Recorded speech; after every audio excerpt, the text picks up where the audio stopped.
வணக்கம் மக்களே, இந்த வீடியோவில் நம்ம என்ன செய்தி பார்க்க போகிறோம்னா, உலகை உலுக்கிய தென்கொரியா விமான விபத்து, உதவிக்கரம் நீட்டிய பிடிஎஸ் பாடகர் ஜே ஹப், இணையதளத்தில் வெளியான அதிர்ச்சி செய்தி. ரசிகர்கள் எல்லாமே இரங்கல் செய்தியை வெளியிட்டு வராங்க. யார் அவருக்கு என்னாச்சு, என்ன தகவல்னு பார்க்கலாம். அதுக்கு முன்னாடி முதன்முறையாக நம்ம சேனலை ஃபஸ்ட் டைம் பார்க்குறீங்கன்னா சப்ஸ்கிரைப் பண்ணாதவங்கெல்லாம் சப்ஸ்கிரைப் பண்ணிக்கோங்க. பெல் பட்டன் சிம்பல் அமைக்கி நம்ம சேனலோட நோட்டிஃபிகேஷனை எனபிள் பண்ணிக்கோங்க. நாங்கள் போடுற வீடியோ எல்லாமே உங்களுக்கு உடனுக்குடனே வந்து சேரும். வாங்க என்ன தகவல்னு பார்க்கலாம். 2024 ஆண்டு முடியும் போது ஒட்டுமொத்த உலகையும் பதபதைக்க வைத்து விட்டார் சென்றலாம் எனலாம்.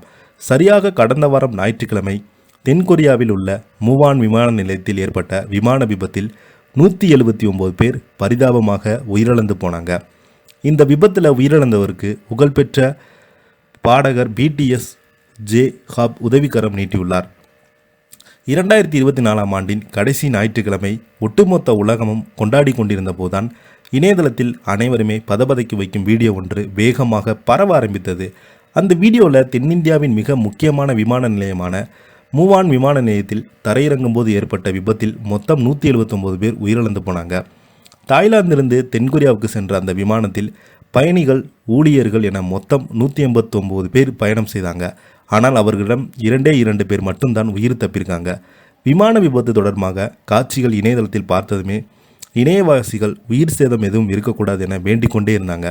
ஆனால் விபத்து அதன் பின்பு நடைபெற்று மீட்பு பணிகள் நடைபெற உயிரிழப்பு எண்ணிக்கை அதிகமாக கொண்டே வந்தது. ஒரு கட்டத்தில் யாருமே உயிர் பிழைக்கவில்லை என மக்கள் தங்களாகவே யூகித்து கொண்டிருந்தாங்க.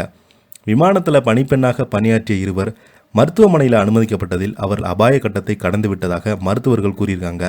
அதன் பின்பு தான் அவர்கள் இருவர் மட்டும்தான் உயிர் பிழைத்ததை தகவல்கள் வெளியானது. பலருமே அவர்கள் இருவருமே விரைவில் பூரண குணமடைய வேண்டுமென வாழ்த்துக்கள் தெரிவித்திருந்தாங்க. இந்த விபத்துக்கான காரணம் என்னவென தென்கொரியா நாட்டு அரசு ஆய்வு செய்து வந்தாங்க. மேலும் விபத்துக்குள்ளான விமானத்தின் கருப்பு பெட்டியை எடுத்து விபத்துக்கான காரணத்தை கண்டறிய முயற்சி செய்திருக்காங்க. ஆனால் கருப்பு பெட்டி அதிகம் பாதிப்படைந்ததால் அதிலிருந்து தரவுகளை எடுக்க முடியவில்லை என தகவல்கள் வெளியானது. மேலும் அந்த கருப்பு பெட்டியை அமெரிக்காவுக்கு எடுத்து சென்று ஆய்வு செய்த தென்கொரியா முடிவெடுத்துள்ளதாக சொல்லப்படுகிறது. 179 பேரை காவு வாங்கிய அந்த கேமராமேன் விமான விபத்தில் அதிகப்படியாக உயிரிழந்தாங்க. தென்கொரியா நாட்டினை சேர்ந்தவங்க தான். இந்த விமான விபத்தில் உலகம் முழுவதும் மக்கள் அஞ்சலி செலுத்தினாங்க. இந்த நிலையில் தான் பிடிஎஸ் பாடகர் ஜோஹாப் மூவான் விமான நிலையத்தில் பரிதாபமாக உயிரிழந்தவர்களின் குடும்பத்தினருக்கு, நண்பர்களுக்கு ஆறுதல் தெரிவித்தாங்க. மேலும் உயிர்ந்தவர்களின் குடும்பத்தினருக்கு இந்திய மதிப்பில் ரூபாய் 58 லட்சங்கள் நிவாரணமாக வழங்கியது. தென்கொரியாவில் மதிப்பில் இது 100 மில்லியன் வான் ஆகும். இவரது இந்த செயலுக்கு பலருமே பாராட்டுகளை தெரிவித்து வராங்க.